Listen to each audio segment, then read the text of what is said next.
দেখুন কিভাবে অবিশ্বাস্যভাবে বেঁচে ফিরলেন সেই আমির। পুলিশ যার উপর নির্মমভাবে গুলি করছিল। দেখতে থাকুন ভিডিওটি।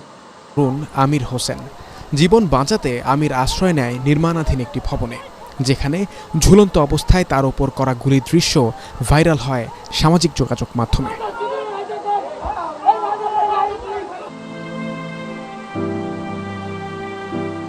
কিন্তু কে জানতো আমির ফিরবে এমন অবিশ্বাস্যভাবে?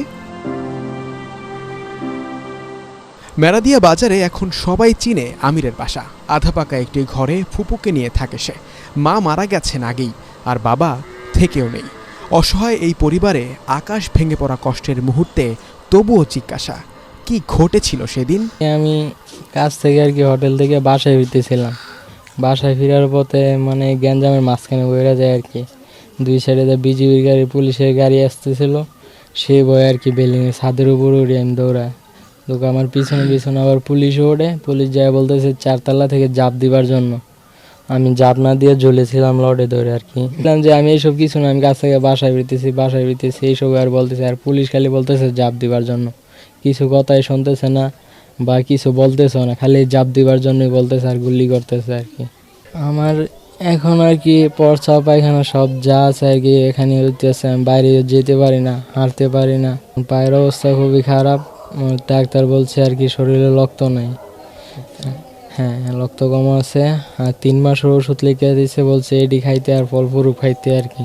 আফতাবনগরে খাবারের হোটেলে কাজ করে বোনের বিয়ের জন্য যে টাকা জমিয়েছিল আমির, সে টাকা খরচ হয়ে গেছে আগেই। আন্দোলনের সমন্বয়করা তার পাশে থাকার আশ্বাস দিলেও আমিরের ফুপুর চাওয়া তাকে যেন দেওয়া হয় কোনো কর্মসংস্থানের সুযোগ। সরকার যে ওর পাশে থাকে বা ওর জন্য কিছু একটা ভবিষ্যতের জন্য করে, কারণ এখন অবস্থা যেই পরিবর্তন কি পাও নিয়ে কিছু করতে পারে এবার ওই কাজ কি না পারে তা তো আর বলা যায় না।